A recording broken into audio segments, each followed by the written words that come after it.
Bismillahirrahmanirrahim. Assalamualaikum warahmatullahi wabarakatuh. Yang Bapak cintai, anak-anak siswa-siswi SMP Perbina Muda. Pertama, marilah kita semua memanjatkan rasa syukur kepada Allah Subhanahu wa Ta'ala karena karunia-Nya kita bisa mengikuti pembelajaran dari ini. Tidak lupa sholawat serta salam pada baginda cinta kita Nabi Muhammad SAW. Semoga salawat serta salam yang dipanjatkan kepada baginda Rasul kita tercurahkan kepada keluarga, para sahabat, serta pengikutnya, dan kita semua hingga akhir zaman. Untuk materi selanjutnya, pembelajaran seni budaya, kita akan membahas materi tentang alat dan bahan berkarya seni lukis dan jenis lukisan. Untuk selanjutnya adalah pengertian seni lukis. Seni lukis adalah salah satu cabang dari seni rupa dengan dasar pengertian yang sama. Jadi seni lukis adalah sebuah pengembangan yang lebih utuh dari menggambar. Lukisan adalah membuat unsur visual yang dilakukan dengan teknik gores. Contoh, misalkan salah satunya adalah lukisan Mona Lisa. Sedangkan menggambar adalah unsur visual yang berupa sosok objek, bukan hasil lukis. Contohnya adalah foto, sampul, majalah, dan lain-lain. Tujuan berkarya seni lukis. Jadi tujuan berkarya seni lukis itu pada umumnya ada 4 ya. Pertama adalah tujuan religius. Jadi seiring dengan perkembangan zaman serta kemajuan teknologi, seniman semakin bebas dalam mengungkapkan ekspresinya. Namun kegiatan yang melibatkan ekspresi emosional serta konsep bisa dikelompokkan dalam tujuan berkarya seni lukis tersebut. Antara lain adalah tujuan religius. Tujuan berkarya seni untuk tujuan religius sudah berlangsung sejak zaman nenek moyang.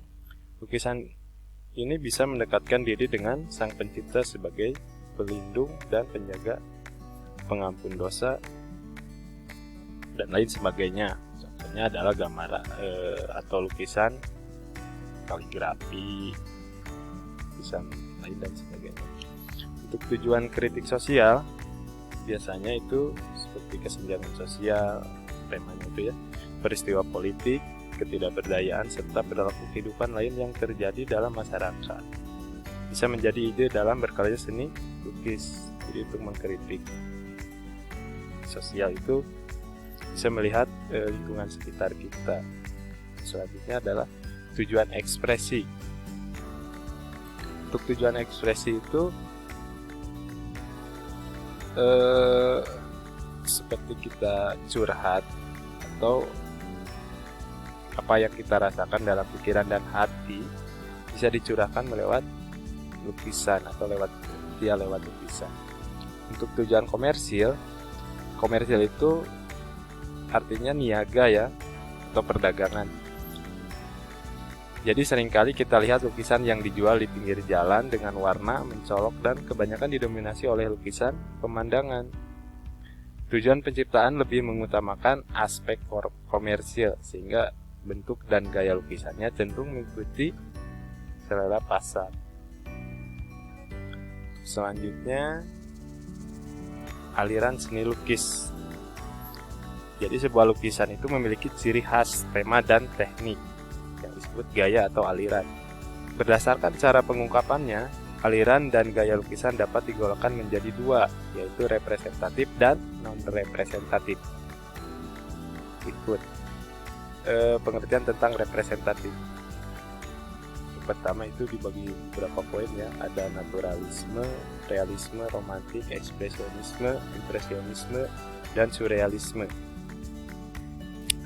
Untuk yang naturalisme itu aliran seni rupa yang penggambarannya alami atau sesuai dengan keadaan alam, melukiskan segala sesuatu dengan alam nyata sehingga perbandingannya perspektif, terstruktur atau warna serta gelap terang dibuat dengan seteliti mungkin. Untuk realisme, yaitu aliran yang memandang dunia ini apa adanya tanpa menambah atau mengurangi objek.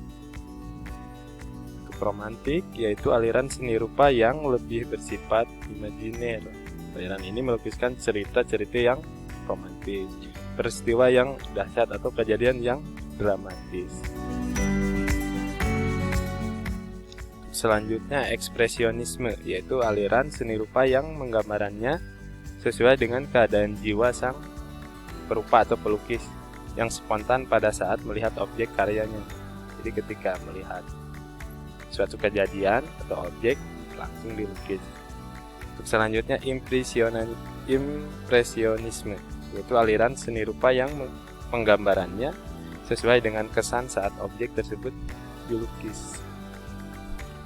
Selanjutnya adalah surrealisme, yaitu aliran seni lukis yang menggunakan bentuk dan warna seperti di dalam mimpi.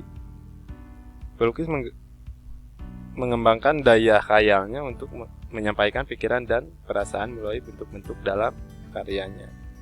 Jadi tidak umum di alam nyata lukisannya itu. Untuk selanjutnya non-representatif adalah perwujudan aliran seni lukis yang menekankan pada unsur formal, struktur, unsur rupa, dan prinsip estetika. Jadi pengertian estetika itu adalah keindahannya. Gaya seni lukis non-representatif berupa susunan garis, bentuk, bidang, dan warna yang tersebar dari bentuk alam. Jadi bisa dikatakan non-representatif ini adalah lukisan atau gambar abstrak.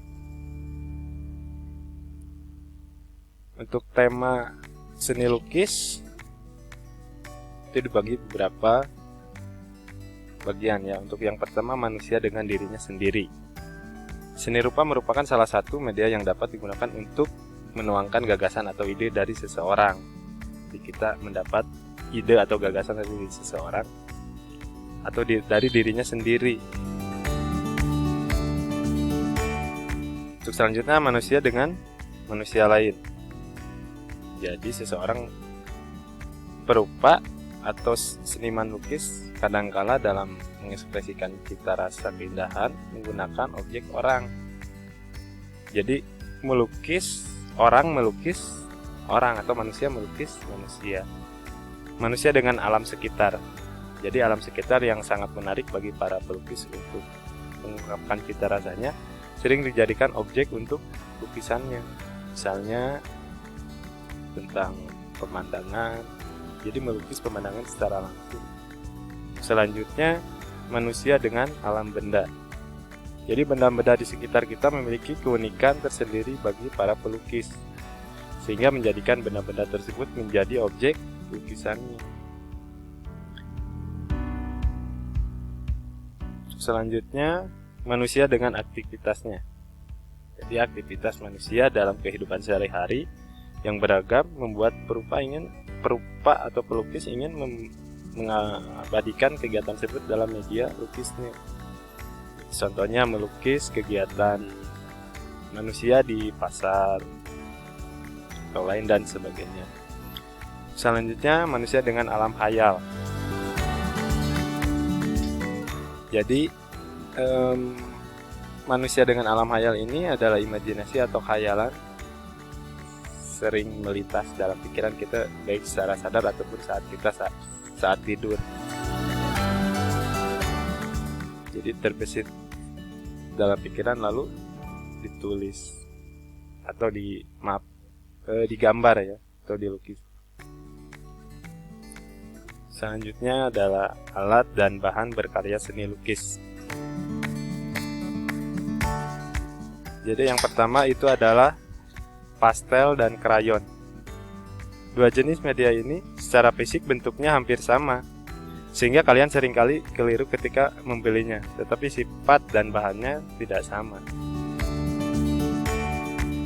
Untuk krayon ya, krayon oil pastel terbuat dari pasta minyak yang dicampur dengan warna. Krayon jenis ini memiliki sifat lembut, mudah bercampur, sangat baik pada proses mixing atau finishing ya. Akan tetapi sangat mudah habis dan meninggalkan remahan atau kotorannya. Untuk pastel atau biasa disebut dengan oil pastel, biasanya terbuat dari lilin atau wax dan minyak atau oil.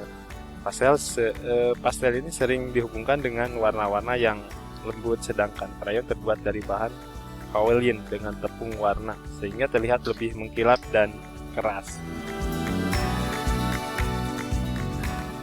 Oke, sekian. Terima kasih. Wassalamualaikum warahmatullahi wabarakatuh.